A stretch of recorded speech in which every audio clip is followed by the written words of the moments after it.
You know those designer sunglasses you just bought for 300 bucks? Yeah, the same guy probably made those, and your prescription glasses, and the store you bought them from. One man secretly controlled 80% of the entire eyewear industry, and most people never even heard his name. Milan, Italy, 1941. A 6-year-old boy watches his mother walk him through the gates of an orphanage. From what I've pieced together from multiple biographies and interviews Del Vecchio gave later in life, she can barely afford to feed him. His father died 5 months before he was born, and she's got 4 other kids at home.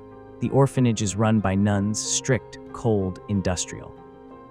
This kid, Leonardo Del Vecchio, will spend the next several years sleeping in dormitories with dozens of other abandoned children, eating watered-down soup, learning that the world doesn't give you anything for free. Fast forward 60 years. That same orphan now secretly owns Ray-Ban, Oakley, LensCrafters, Sunglass Hut, Pearl Vision, Target Optical, and about a dozen other brands you've definitely heard of. He controls roughly 80% of the global eyewear market. His net worth: north of $25 billion, and most people have absolutely no idea who he is. How does an orphan with zero education, zero connections, and zero money build a monopoly so complete that he literally sets the price for sunglasses worldwide? Here's how it actually happened. I'm Alex Morgan, this is Behind the Billion, and today we're breaking down one of the most incredible and secretive business empires ever built, Leonardo Del Vecchio's Luxottica. Now look, I spent the last week reading everything I could find about this guy. Biographies, Italian business journals, SEC filings from the Luxottica IPO, interviews he gave to Italian media, shareholder letters, court documents from his various acquisitions. And here's the thing, Del Vecchio almost never gave interviews. He avoided the spotlight completely. This is a man who built a $90 billion monopoly, and most people outside Italy have never heard his name. That level of secrecy, that's intentional, that's strategic. And when you understand his story, when you see where he came from, the strategy makes perfect sense. Let me set the stage. We're talking about the eyewear industry. Glasses, sunglasses, contact lenses, the whole thing. It's a massive market, worth over $150 billion globally. And here's what's wild, one company, Luxottica, which later became EssilorLuxottica after a merger, controls somewhere between 70 and 80% of it. They make the frames, they own the brands, they own the retail stores, they negotiate with insurance companies. The entire supply chain, top to bottom, owned by one entity. That's not just market dominance, that's a monopoly. And it all traces back to one man who started with absolutely nothing. So who is Leonardo Del Vecchio? Born May 22, 1935 in Milan, Italy. His father dies 5 months before he's born. His mother, a poor vegetable peddler, she's got 5 kids and can barely put food on the table. By the time Leonardo is 7 years old, she makes the impossible decision. She can't afford to keep him, so she sends him to the Martinet Orphanage in Milan. Now, this isn't some nice foster care situation. From everything I've read, including Del Vecchio's own later recollections, this was a harsh, strict, industrial orphanage run by Catholic nuns. The kids slept in big dormitories, worked various jobs to earn their keep, ate basic meals, learned discipline through punishment. This is post-World War II Italy. The country's devastated, resources are scarce, and if you're an orphan, you're at the absolute bottom of society. Del Vecchio spent his formative years, age 7 to 14, in that orphanage. And here's what's important to understand. This experience shaped everything about how he would later build his business. He learned early that nobody's coming to save you. You want something, you work for it. You want respect, you earn it. There's no handouts, no shortcuts, no safety net. That mentality, that survival instinct, it becomes the foundation of his entire business philosophy. Aggressive, relentless, self-sufficient. At age 14, the orphanage places him in an apprenticeship. This is how it worked in Italy back then. Kids without families got sent to learn trades. Del Vecchio gets apprenticed to a tool and die maker in Milan. Now, if you don't know what tool and die making is, it's precision metalwork. You're making molds, tools, dies that are used in manufacturing. It requires extreme precision, attention to detail, understanding of metallurgy and engineering. It's hard, technical, skilled labor. And Del Vecchio, by all accounts, was brilliant at it. He spent the next several years learning this craft, working with his hands, understanding how metal behaves, how to create precise components. This technical foundation, this deep understanding of manufacturing, it's going to be absolutely critical later. By his early 20s, Del Vecchio is a skilled metalworker, but he's still poor, still nobody, still working for someone else.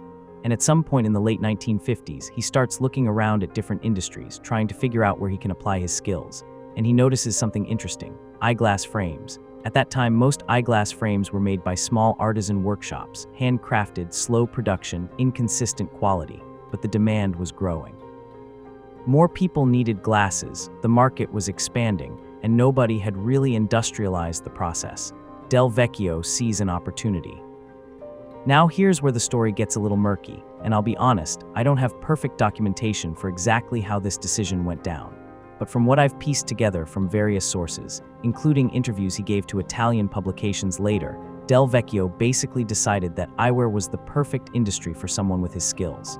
It required precision metalwork, which he knew. It had growing demand, which meant opportunity. And it was fragmented, lots of small players, no dominant company, which meant if you could scale production and maintain quality, you could win.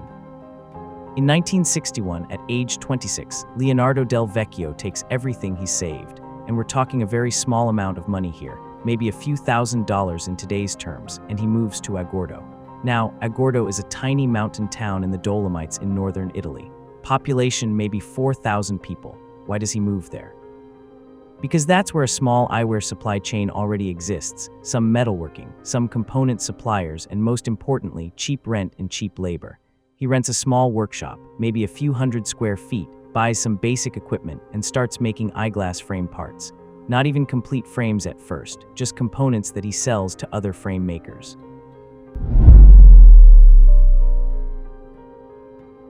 Let me take you back to this specific moment. 1961, Agordo, Italy. Del Vecchio is 26 years old, he's got a tiny workshop, he's basically alone, and he's competing against established artisan frame makers who have been doing this for decades. What's his advantage? Speed and precision, because he's thinking like an engineer, not an artisan. He's not handcrafting one frame at a time, he's designing processes, creating tools and dies that allow him to manufacture components faster and more consistently than anyone else. And here's where his orphanage experience kicks in. He works insane hours. From multiple accounts, including later profiles in Italian business magazines, Del Vecchio would work 16 18-hour days. He'd sleep in the factory. He'd eat at his workbench. This isn't passion, this is survival mode. He's got no safety net, no family wealth to fall back on. If this business fails, he goes back to being a poor metalworker in Milan. That fear, that desperation, it drives him. Within a couple years, by 1963-64, he's not just making components anymore, he's making complete frames. And here's the key insight that separates him from every other small frame maker in Italy. Del Vecchio understood that quality plus scale equals power.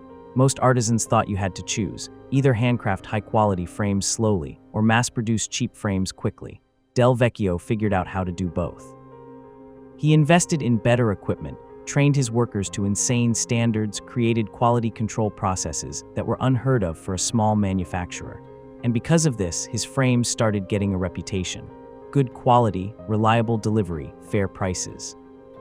Now I want to pause here and talk about what's actually happening strategically, because this is a pattern you'll see Del Vecchio repeat for the next 60 years. He's not trying to be the cheapest, he's trying to be the best value. There's a difference. Cheap means race to the bottom, terrible margins, commoditization. Best value means good quality at a reasonable price, which gives you pricing power and customer loyalty. This distinction, this understanding of value versus price, it's one of the foundational principles of how he builds the empire. By the late 1960s, Luxottica, that's the name of his company now, it's not just a tiny workshop anymore. He's got maybe 30, 40 employees. He's got a real factory. He's selling frames to optical shops across Italy. Revenue is growing maybe 30, 40% year over year. But here's the thing, he's still just a manufacturer. He makes the frames, sells them to distributors. Distributors sell to retailers. Retailers sell to customers. He's at the bottom of the value chain, which means he's got the least power, the thinnest margins, the most competition. And this is where Del Vecchio starts thinking bigger. Because remember, this is a guy who grew up with nothing, who clawed his way up from an orphanage. He's not content being a small manufacturer making decent money. He wants control. He wants power. He wants to never be vulnerable again. And to get that, he needs to do something that nobody in the eyewear industry had really done before. He needs to integrate vertically.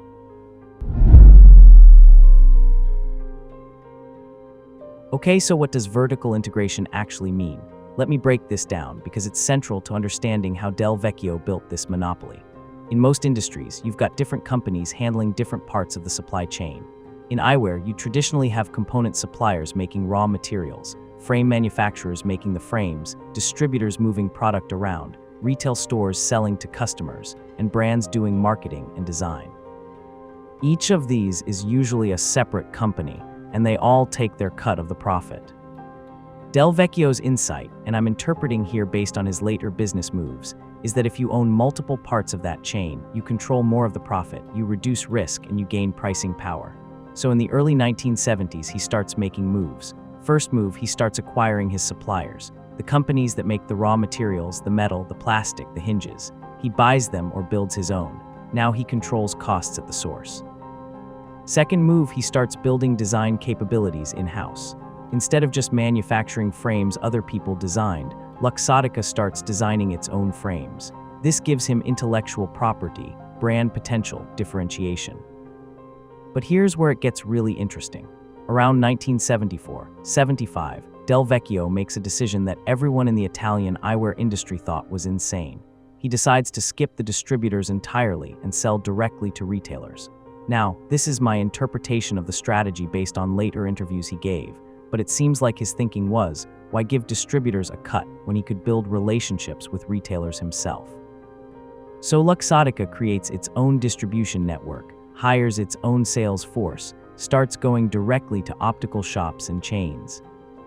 The Italian distributors are furious. From what I've read in Italian business publications from that era, there were threats. Some retailers were pressured not to work with Luxottica. There were price wars. But Del Vecchio doesn't back down. And here's why this works. His quality is good enough and his prices are competitive enough that retailers want his product. The distributors can't really cut him off because they'd lose access to one of the best manufacturers in Italy. Del Vecchio basically calls their bluff, and he wins. By the late 1970s, Luxottica is doing maybe $15–20 million in revenue. The company's growing fast, margins are improving because he's cutting out middlemen, and Del Vecchio's starting to get a reputation in Italy as a serious operator. But he's still mostly domestic, still relatively small compared to international players, still vulnerable to market changes. And in the early 1980s, he makes the decision that really transforms the company. He decides to go vertical all the way. He's going to own retail stores too. Think about how extreme this is. He's a manufacturer in a small mountain town. He's never run a retail operation in his life, and he's going to compete against established optical retail chains. Everyone thinks he's overreaching, but Del Vecchio sees something they don't. If you own the retail, you control the customer relationship, you control the pricing, you control the brand experience, and you eliminate an entire layer of markup. The margins in retail are enormous compared to manufacturing. A frame that costs him $10 to make might sell wholesale for $30, then retail for $150. That $60 to $150 markup, that's going to someone else. Del Vecchio wants it.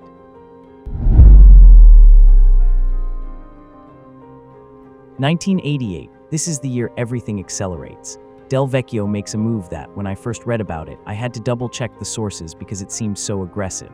Luxottica acquires LensCrafters. Now, if you don't know LensCrafters, it's a major US optical retail chain, hundreds of stores, coast-to-coast presence, a household name in America. And Luxottica, at this point, is still primarily an Italian manufacturer. This is like a regional player buying one of the biggest retailers in the biggest market.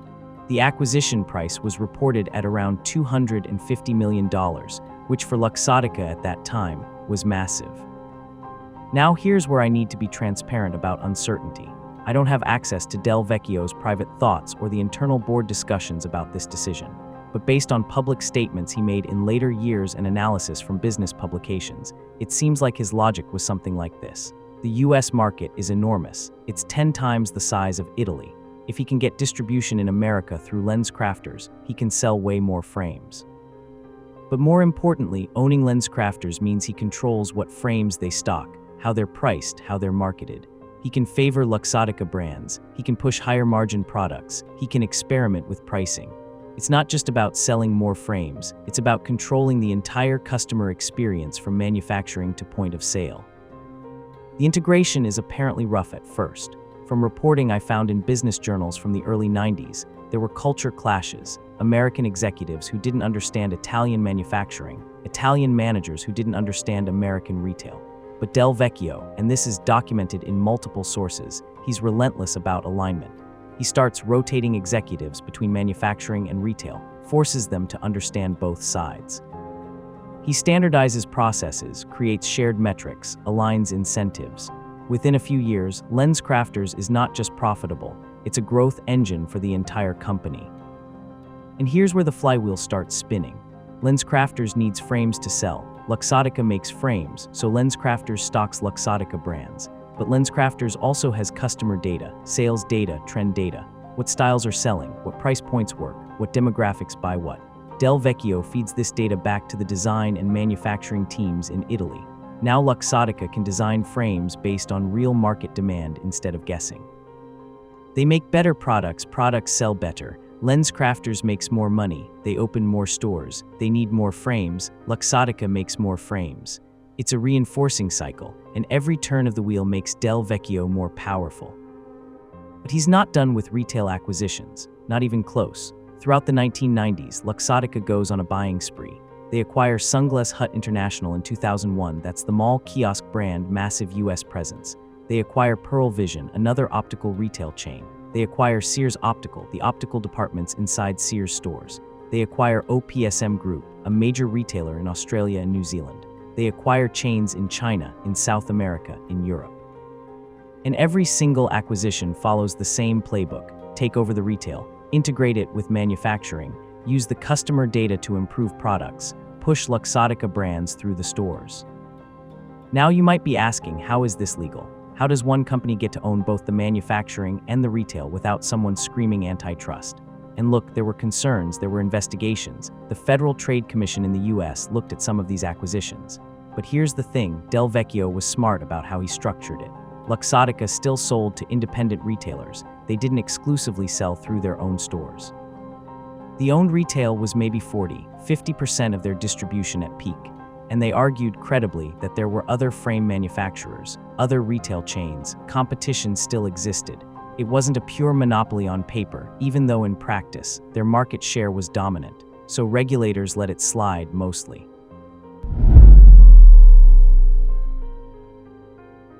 By the mid-1990s, Luxottica is a global powerhouse.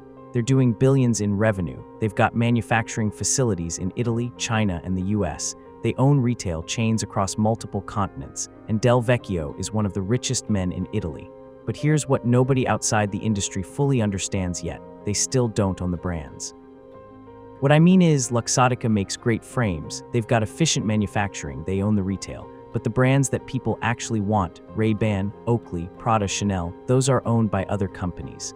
Luxottica is licensing some of these brands, making frames under their names through licensing deals, but they don't own the intellectual property, and that's a vulnerability. Because here's how licensing works. Let's say Prada wants to make eyewear. They don't have manufacturing capabilities, so they license their name to Luxottica.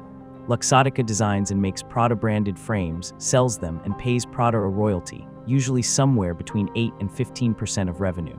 This works fine for a while, but the problem is, the license can be renegotiated or terminated. If Prada decides they want a better deal, or they want to license to someone else, Luxottica loses access to that brand. And brands are what drive premium pricing. Nobody pays $300 for generic frames. They pay $300 for Ray-Bans or Oakleys or Prada glasses. Del Vecchio understands this completely. And in the late 1990s, he starts thinking about how to eliminate this vulnerability. The solution is obvious but expensive: buy the brands outright, own the intellectual property, control the entire value chain from design to manufacturing to retail. That's the ultimate vertical integration. But premium eyewear brands, especially iconic ones, they're expensive, and they're not always for sale. So Del Vecchio starts looking for opportunities, waiting for the right moment. That moment comes in 1999. Ray-Ban, the most iconic sunglasses brand in the world, is owned by Bausch & Lomb, a big diversified healthcare company. And Bausch & Lomb is having financial problems. They're restructuring, they're selling off non-core assets. Ray-Ban, despite being iconic, has been underperforming. Sales are declining, the brand feels dated, they're losing market share to newer brands like Oakley. Bausch & Lomb puts Ray-Ban up for sale. And Del Vecchio sees exactly what this is. It's the opportunity of a lifetime. Now let me be clear about something. When I first learned about the Ray-Ban acquisition, I thought it was just about buying a famous brand. But when you dig into what Del Vecchio actually did with Ray-Ban after the acquisition, you realize this was a masterclass in brand turnaround and strategic positioning. This wasn't just buying an asset, this was buying the foundational piece of a monopoly.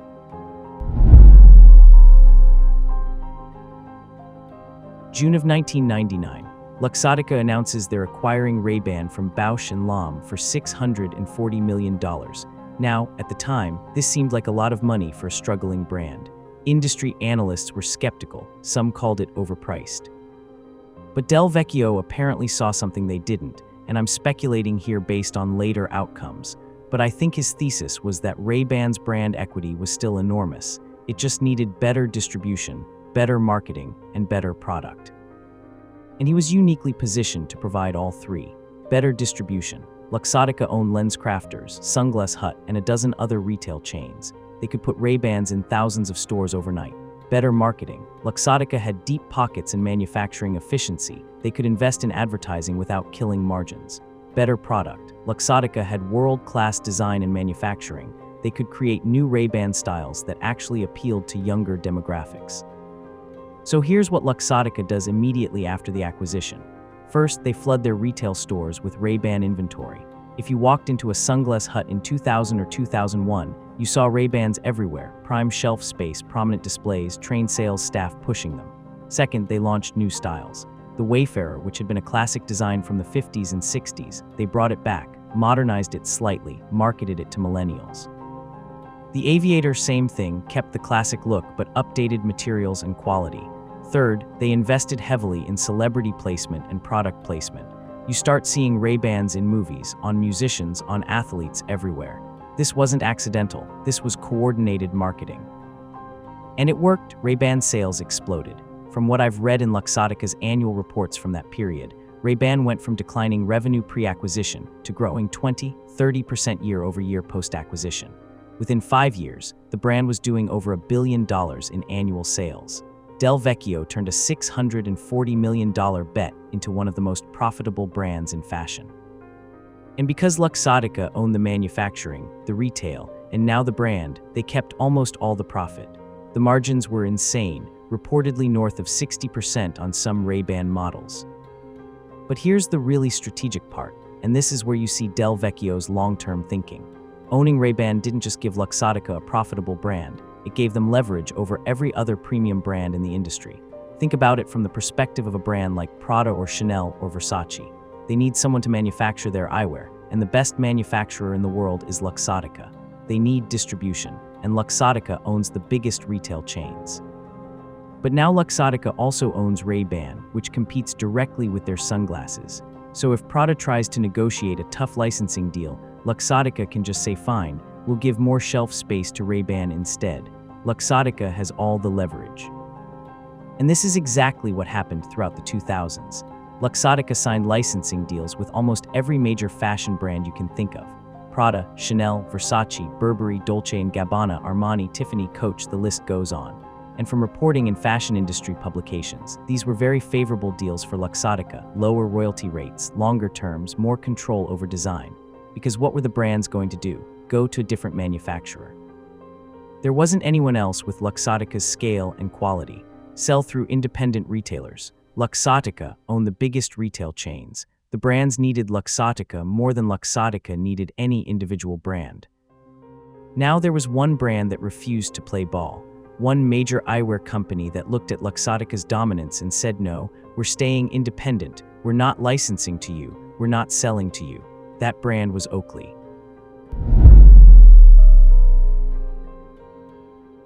Okay, so who is Oakley? For those who don't know, Oakley was founded in the 1970s by Jim Jannard, making motorcycle grips and goggles.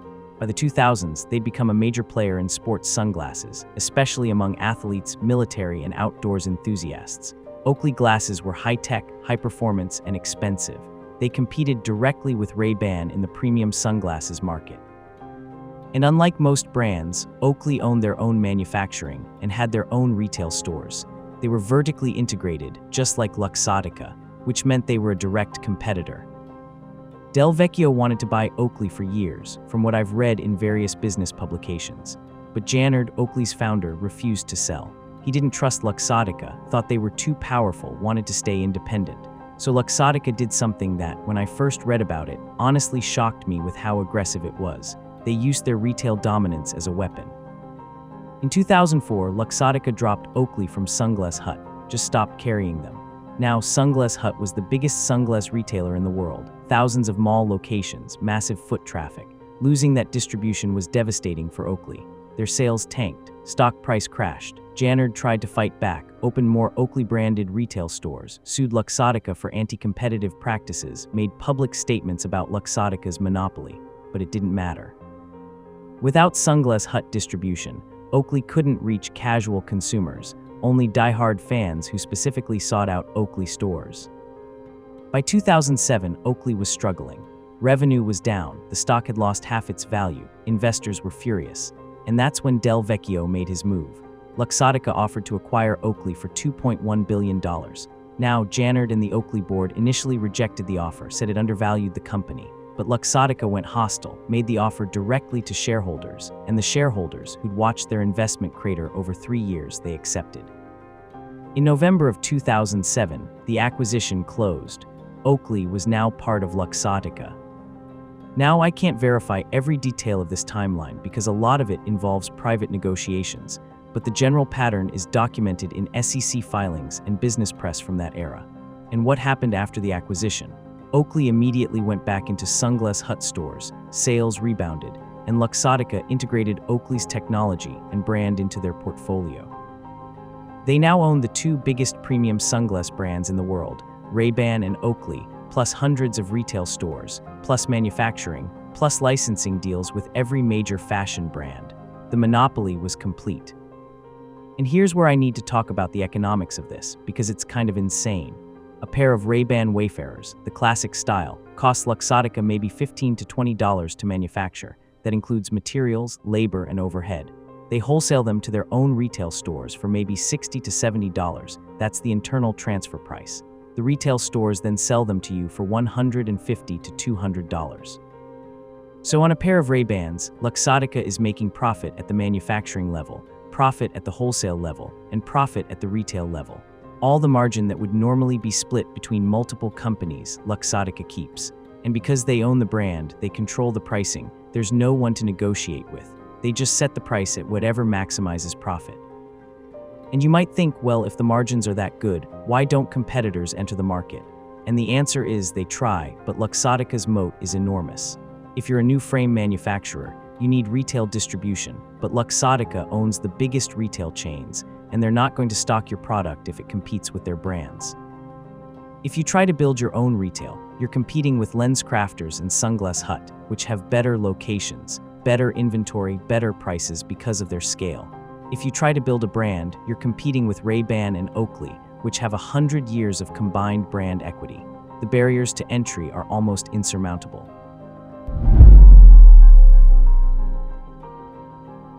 By the 2010s, Leonardo Del Vecchio had built something unprecedented. Luxottica controlled roughly 80% of the global premium eyewear market. They own the brands Ray-Ban, Oakley, and licenses for Prada, Chanel, Burberry, and dozens more. They own the manufacturing, facilities on 3 continents producing hundreds of millions of frames per year. They own the retail, LensCrafters, Sunglass Hut, Pearl Vision, Target Optical, thousands of stores worldwide. They even owned Eyewear, one of the largest vision insurance providers in the US, which meant they controlled both the supply and the demand side.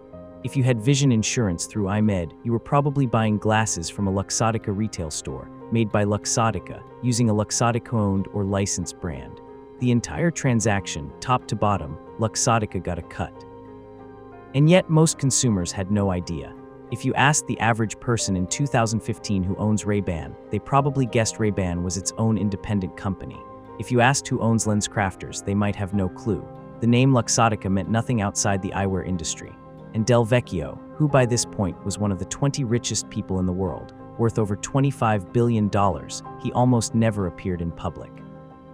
No TED Talks, no interviews with major media, no autobiography.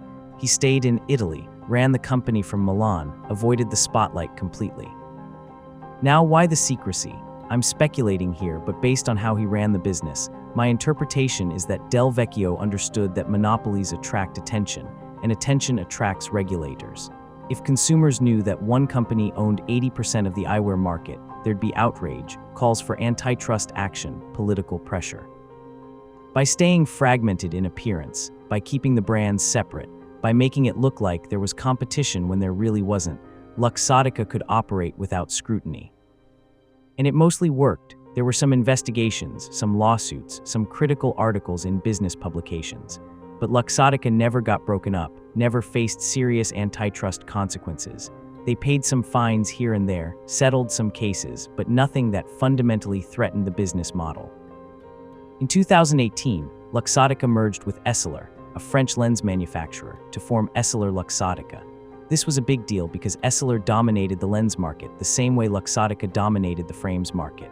Now you had one company controlling both sides of the eyewear equation. The combined entity was worth over $60 billion at the time of the merger, employed over 150,000 people, operated in over 150 countries. It was and is the most dominant company in eyewear history. Del Vecchio remained chairman of Essilor Luxottica until his death in June of 2022 at age 87. And even at the end, he was still fighting for control, still maneuvering, still accumulating power. From reporting in Italian media, he'd been in conflict with the French executives from Essilor, disagreements about strategy, about governance, about the future direction of the company. Classic Del Vecchio, never satisfied, never passive, always pushing.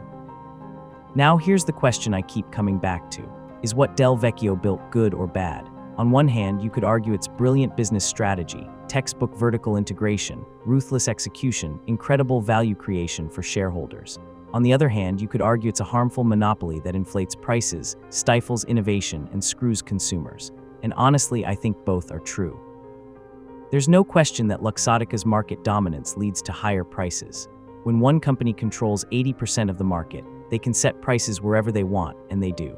The cost to manufacture a pair of Ray-Bans is maybe $15 to $20, but they sell for $150 to $200. That's not a normal markup, that's monopoly pricing. And because Luxottica owns the retail too, there's no one to negotiate that price down. Independent retailers who try to discount get cut off from supply. It's a closed system designed to maximize Luxottica's profit. But at the same time, Luxottica did genuinely innovate in some areas. They standardized manufacturing quality, reduced production costs through scale, created global distribution networks that made eyewear accessible in developing countries. They invested in eye health initiatives, partnered with nonprofits to provide glasses to people who couldn't afford them. Del Vecchio, for all his ruthlessness in business, did fund charitable programs, especially in Italy, so it's complicated. What's not complicated is the strategy. Del Vecchio understood something fundamental about building a monopoly. You don't build it overnight, you build it step by step over decades. You start with one piece, manufacturing. You add another piece, distribution, then retail, then brands. Each piece makes the next piece easier to acquire. By the time anyone realizes what you're building, it's too late, you're already too powerful to stop. And you do it quietly, without fanfare, without drawing attention. That was Del Vecchio's genius. Let me bring this into the present. Why does this story matter right now? Because look at what's happening in tech, in e-commerce, in digital platforms. You've got companies like Amazon that control manufacturing through private label brands, distribution through fulfillment centers, and retail through their website. You've got Apple that controls hardware manufacturing, software, retail stores, and now payment systems. You've got Google that controls search, advertising, video through YouTube, and email. These are the same vertical integration strategies Del Vecchio used, just in different industries. And the playbook is identical. Start with one piece of the value chain, usually something technical or operational that gives you an advantage. Scale it aggressively. Use the profits and leverage to move into adjacent pieces, manufacturing to distribution to retail to brands, or in tech's case, search to advertising to video to cloud computing to AI. Each piece reinforces the others. And by the time regulators wake up to what's happening, the company is so embedded in the ecosystem that breaking it up seems impossible. The difference is tech companies get way more scrutiny than Luxottica ever did. Amazon's been investigated by the FTC, Google's been fined by the EU, Apple's fighting antitrust cases. But the fundamental dynamic is the same. Vertical integration creates enormous competitive advantages, and once you reach a certain scale, those advantages become almost unassailable. So what's the lesson here? If you're building a company, think vertically. Don't just be good at one thing, control the entire value chain if you can. Manufacturing, distribution, retail brands, customer relationships. Every piece you control is one less place where you're vulnerable to competition or negotiation. Now, obviously, this requires capital, patience, and strategic discipline. Del Vecchio spent 60 years building Luxottica. But the result was a company that generated billions in profit year after year with minimal competitive pressure. If you're a consumer, the lesson is different. Understand that when you buy products, especially premium products, you're often buying from vertically integrated monopolies. The brand name you see might be owned by a conglomerate you've never heard of. The retail store might be owned by the same company that made the product. And the price you're paying probably has way more markup than you realize because one company is taking profit at every level. Does that mean you shouldn't buy Ray-Bans or Oakleys? I mean, that's up to you, but at least know what you're paying for. Look, I spent the last week reading about Leonardo Del Vecchio, and I keep coming back to the same thought. This man started with absolutely nothing. Orphaned at 7, raised in an institutional orphanage, apprenticed to a metalworker, no education beyond trade school, no connections, no money. And he built a $90 billion empire that touches nearly every person on Earth who wears glasses. That level of achievement from that starting point, it's almost incomprehensible. But the way he built it, the ruthlessness, the monopolistic practices, the price inflation, that's hard to celebrate. I think Del Vecchio himself probably didn't care whether people celebrated him or not. From everything I've read, he cared about control, about never being vulnerable, about winning. And by that measure, he absolutely won. He died one of the richest men in the world, in control of the company he built, still fighting until the very end. So that's the story of Leonardo Del Vecchio and Luxottica. That's how an orphan from Milan built a global monopoly that you interact with almost every time you buy glasses. It's a story about vertical integration, strategic patience, and ruthless execution. It's also a story about unchecked market power and the limits of antitrust enforcement. But most of all, it's a story about how one person with a clear vision and unbreakable determination can reshape an entire industry. Alright, so that's the deep dive on Leonardo Del Vecchio and the eyewear empire you never knew existed. That's how one man went from sleeping on orphanage floors to controlling 80% of the global glasses market. From tool and die maker to $25 billion monopolist. And most people never even heard his name. Now look, I'm sure there are details I got wrong. I'm piecing this together from biographies, business reports, Italian publications, interviews he gave decades ago. Some of the internal decision-making, the private conversations, I'm speculating based on outcomes and patterns. But the core strategy is documented and clear. If this kind of research is valuable to you, if you want to understand how these empires were actually built, not the PR version but the real mechanics, hit that subscribe button. I release new episodes every single day, deep dives into the strategies, decisions, and moves that built billion-dollar companies. I'm Alex Morgan. Thanks for listening to Behind the Billion.